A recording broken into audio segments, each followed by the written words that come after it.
హల్లెలూయా, హల్లెలూయా. ప్రియరా, దావీదు గారు మనము ఈ 120వ కీర్తన చూస్తే ఆయనకి కలిగిన శ్రమలో, ఆయనకి కలిగిన బాధలో, ఆయనకి కలిగిన ఆపదలు, కష్టముల్లో దావీదు దేవుని సన్నిధిలో ప్రార్థించడం ప్రారంభించింది. మనకలాగా ప్రార్థన చేయలేదే. మనకలాగా 10 నిమిషాలు ప్రార్థన చేసి వరకు 10 నిమిషాలు చేద్దాం చూద్దాం అన్న ఆలోచన కాదు ఆయన ప్రార్థన. ఆయన ప్రార్థన ఎలా ఉండేదంటే, తండ్రి అయిన దేవుని దగ్గర నుంచి ఫలం వచ్చే వరకు కూడా దేవుని వైపే చూసేవాడు. ఏ ఆలోచన, ఏ తలంపు, ఏ ఉద్దేశము, ఆయన చుట్టూ వాతావరణం, ఆయన చుట్టూ వైఖరి కానీ, ఆయన దేహంలో కానీ, ఆయన యొక్క శరీరంలో కానీ, ఒక మాటలో చెప్పాలంటే శిరస్సు మొదలుకొని సిరిపాదం వరకు కూడా దావీదులో ఎవరున్నారంటే భూమాకాశం సృజించిన సృష్టికర్తకు దేవుడి తలంపు తప్ప, దేవుడి ఆలోచన తప్ప మరేది దావీదు చేతులు.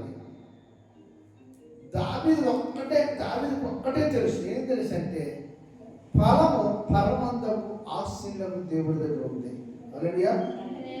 నేను శత్రువుని జయించాలన్నా, ఈ బాధల్లో నాకు నెమ్మది కలగాలన్నా, ఈ రోగాల్లో నాకు స్వస్థత రావాలన్నా, నాకు ప్రతి విషయంలో మేలు జరగాలన్నా, శత్రువుల మీద నేను జయం పొందాలన్నా, నాకు ఒకే ఒక ఆధారం ఎవరంటే ఆకాశమందున్న దేవుడు. ఈయన ఎక్కడున్నాడంటే ఆకాశ మహాకాశాల్లో ఉన్నాడు. ఇప్పుడు ఆయన ఎవరి వైపు చూడాలంటే, ఈ చుట్టూ ఉన్న మనుషుల వైపు కానీ, అధికారుల వైపు కానీ, పక్క రాజ్యాల్లో ఉన్న రాజుల వైపు కానీ, అధిపతుల వైపు కానీ, తన అనుకున్న సైన్యం వైపు కానీ, తన ముందున్నట్టు బలగము, తన ముందున్నట్టు ధనము, ఐశ్వర్యము కానీ చూసిన ప్రయోజనం ఏమి? మరి ఎవరి వైపు చూడాలి? ఆకాశ మహాకాశ పట్టజాలతో గొప్పమైనటువంటి దేవుడి వైపు చూడాలి. ఆయన రోజు నుంచే మనకు సహాయం కలుగుతున్న దావీదే స్పష్టంగా మాట్లాడాడు. నేను చెప్పిన మాట కాదు.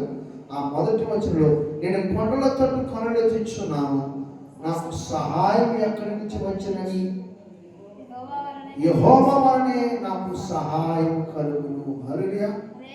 కొండల వైపు చూస్తేంటి, అధికారుల వైపు చూస్తేంటి, అధిపతుల వైపు చూస్తే ఏమిటి, లేకపోతే చుట్టూ ఉన్న రాజ్యాల రాజుల వైపు చూస్తే ఏంటి, లేకపోతే నా వెనుకున్న బలగము కానీ, నా వెనుకున్నట్టు బంధువులు కానీ, లేదు నాకున్న ఐశ్వర్యం కానీ, నాకున్న సమస్తం దేని వల్ల, నేను నాకున్న రౌతుల బలం చేత, లేకపోతే గుర్రపు డెక్కల బలం చేత, దేనివల్ల కూడా ఆయనకి ఫలం అనేది రాదని ఆయనకు తెలుసు.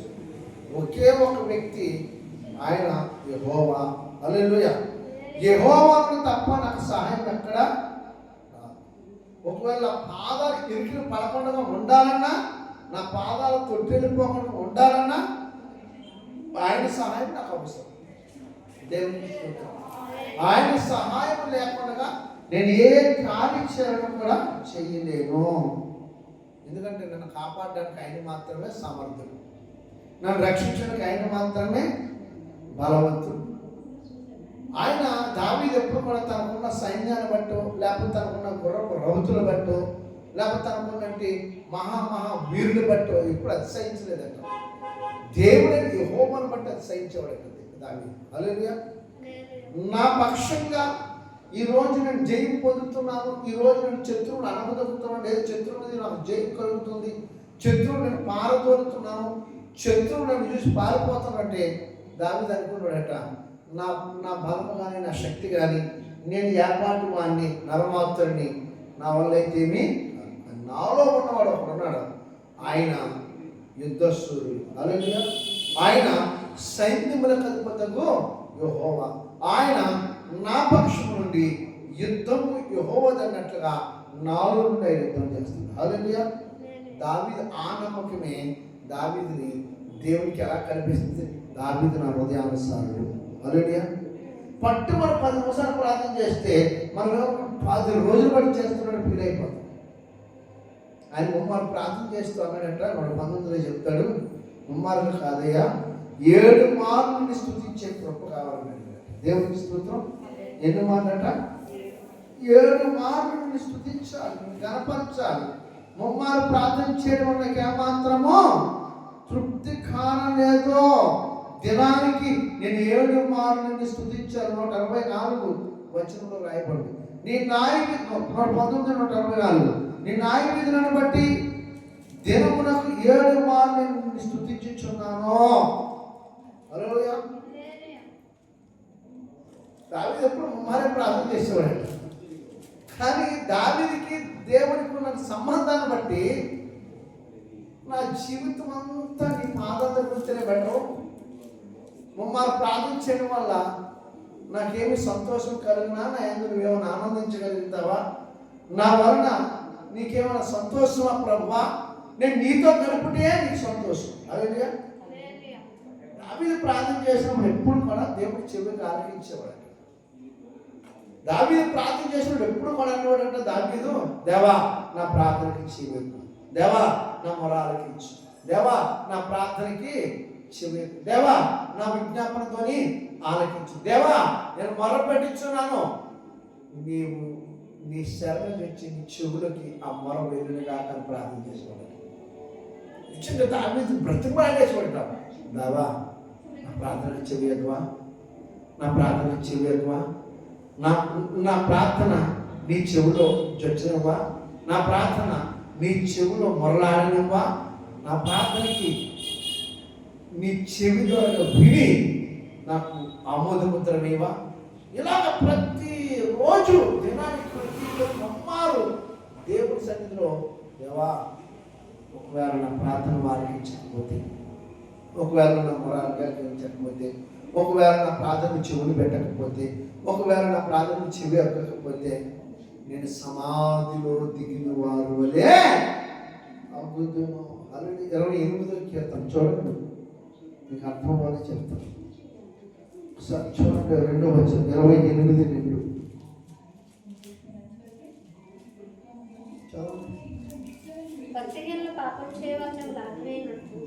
భక్తిహీనులను పాపం వచ్చే పైన చదవం. పైన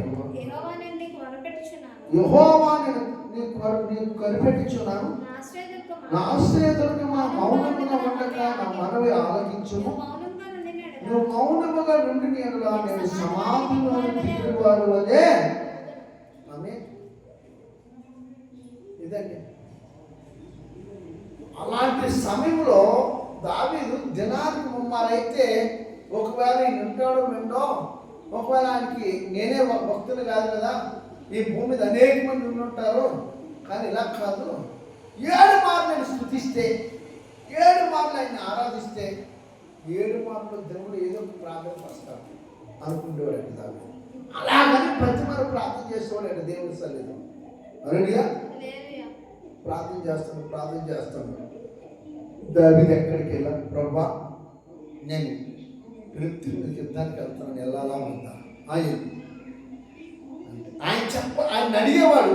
అడిగిన వెంటనే వెళ్తే ఫిలిష్తీయుల మీద దావీదు జయించేసేవాడు. హల్లెలూయా. హల్లెలూయా. ఈరోజు మనం ఎంతమంది అడుగుతున్నాం?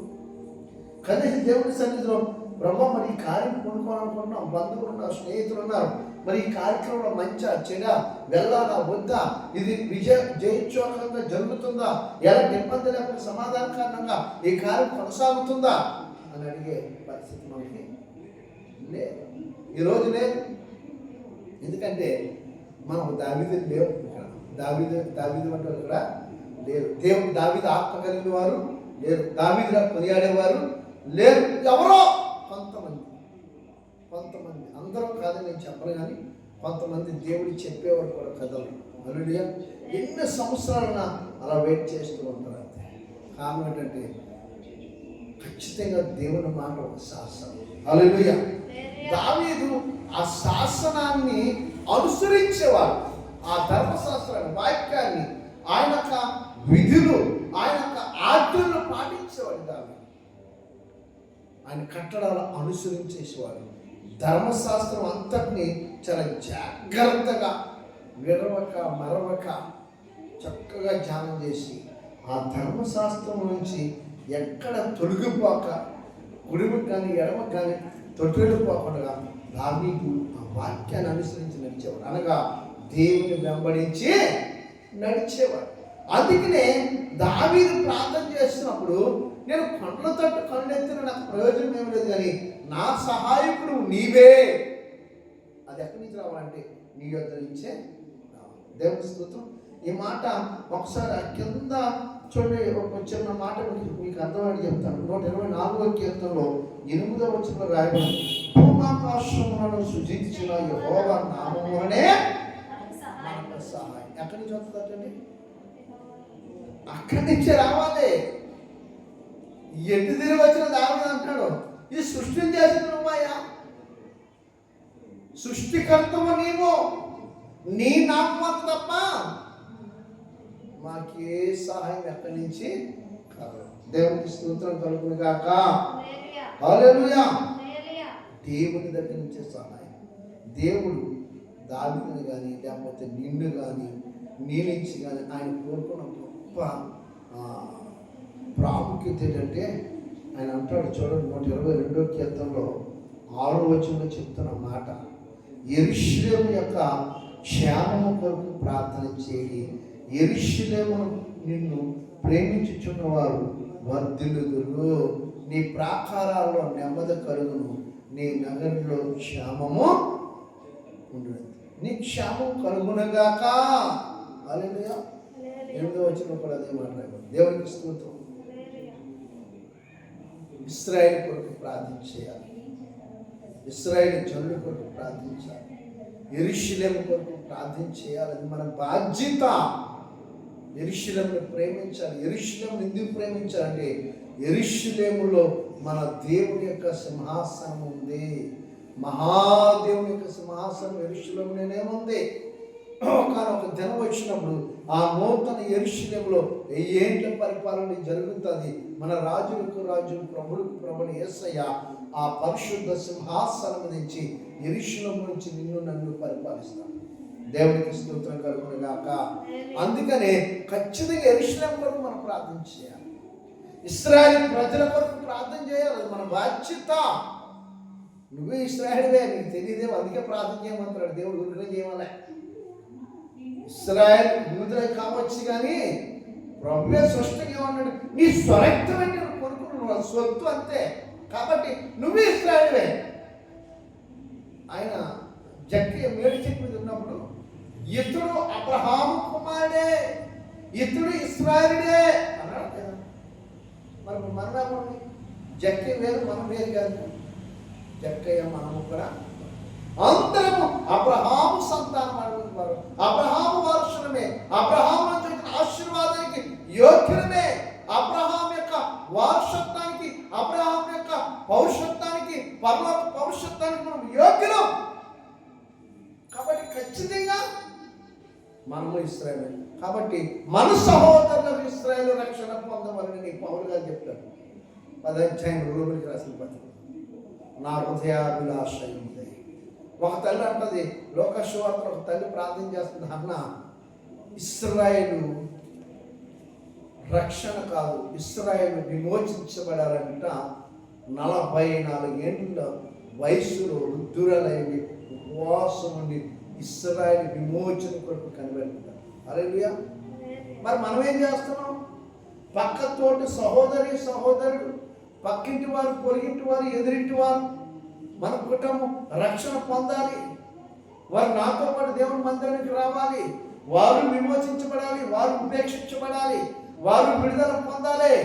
మనమున్న దేవుడితో వారు మనతో పాటు దేవుడితో ఉండాలి. దేవుడి వారితో మేము ప్రార్థన చేయాలి అన్న ఆలోచన మనకి దావీదు ప్రార్థన చేసేవాడట.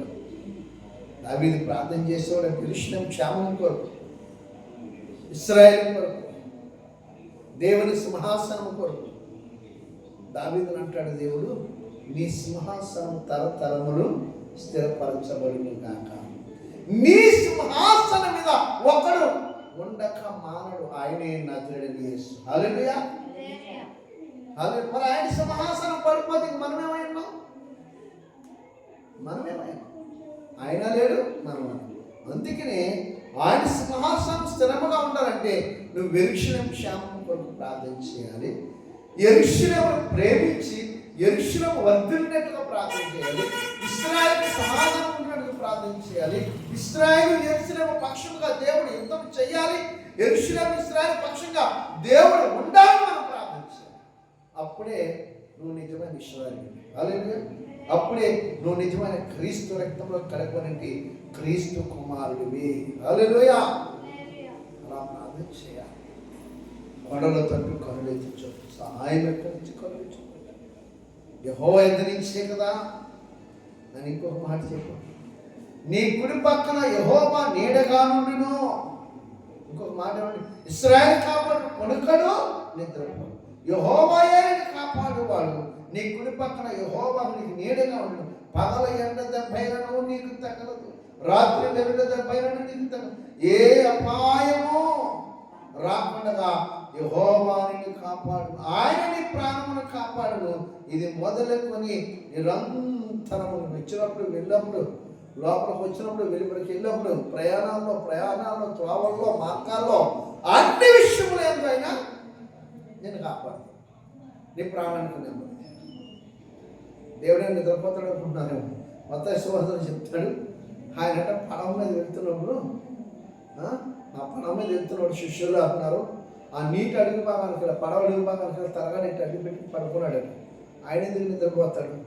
ఆయన నిద్రపోతే ఈ తుఫాను వచ్చింది, అలలు వచ్చాయి, భయంకరమైన సుడిగుండాలు వచ్చాయి, మునిగిపోయింది. లేచాడు, ఒక మాటతో లేచాన్ని గర్తించాడు. దేవునికి స్తోత్రం. నిమ్మలమైపోయింది సముద్రం, గాలి ఆగిపోయింది. హల్లెలూయా. ఇశ్రాయేలు కాపాడేవాడు కొనుక్కడు నిద్రపోడు. నిన్ను కాపాడేవాడు కొనుక్కడు నిద్రపోడు. క్రీస్తు రక్తంలో కడగబడ్డ ప్రియ సహోదరి సహోదరుడా, నిన్ను కాపాడేవాడైనా కునికిపోయేవాడు కాదు, నిద్రపోయేవాడు కాదు, నిన్ను మర్చిపోయేవాడు కాదు, నిన్ను విడిచిపెట్టేవాడు కాదు. నిన్ను విడవను, ఎడబాయను, ఎన్నడను మరవను. ఆయన మరిచే దేవుడు కాదు. నువ్వు మర్చిపోతావు. ఈరోజు ప్రార్థన చేయాలి, పలానా సమయం ప్రార్థన చేయాలి, కనీసం దినాలు 2 సార్లు చేయాలి అంటాము, కానీ ఆ ఒక్కసారి కూడా చేయడానికి టైం ఉండదు. మనమే మర్చిపోతాం క్షణం దేవుడు. కానీ దేవుడు అనుక్షణము నీ విన్నట్టు ఉండి నీ జ్ఞాపకం చేస్తూ ఉంటాడు. ప్రార్థన టైం అయిందిలే, వాక్యం చదువు, మందిరానికి సమయమైంది వెళ్ళో, ఈరోజు ఉపవాస ప్రార్థన వెళ్ళో, ఈరోజు గృహప్రవేశం వెళ్ళో, ప్రతి ప్రాంతానికి నువ్వు వెళ్ళో. నేను నీతో వస్తున్నా, నువ్వు అక్కడ నన్ను మహిమపరచు, నీ స్తుతుల మీద ఆశ్చర్యంగా ఉంటాను, నీ వెనక వచ్చిన వారు నిన్ను ఆశీర్వదిస్తానంటాడు. ఆయన అనుక్షణం జ్ఞాపకం చేస్తాడు. అందుకే దావీదు విడవక ఆయన ప్రేమించాడట. దావీదుని మరవక ఆయన కృప తరతరాలు ఉండిన కాక దేవుడు దావీదు వాగ్దానం చేశాడు. మరి మనతో ఏం చేస్తాడు వాగ్దానం? ప్రసంగం అందరూ చేస్తారండి. ప్రసంగాలు కాదు, గొప్ప ప్రార్థన. ప్రసంగం కంటే గొప్పది ప్రార్థన. ప్రార్థన ఎందుకు గొప్పదో తెలుసా? ప్రార్థన కంచి అని చెప్పండి, ప్రకారాల నెమ్మది కలిగించేది ప్రార్థన. నీ కుటుంబంలో, నీ నగరంలో క్షేమము కలిగించేది ప్రార్థన. నీకు సమాధానం ఇచ్చేది ప్రార్థన.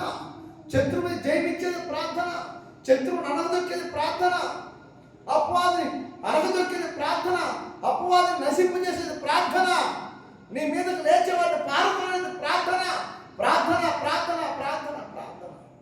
అన్ని విషయములను కూడా ఎల్లప్పుడూ కృతజ్ఞతాస్తుతులు చెల్లించే ప్రార్థన విజ్ఞాపన చేత అన్నాడు. చూడండి అన్నమాట. ప్రార్థన ఎంత గొప్పదో. పిలుపులకు రాసిన పత్రిక 4వ అధ్యాయం 4వ వచనం 5వ వచనం తర్వాత 4, 5, 6, 7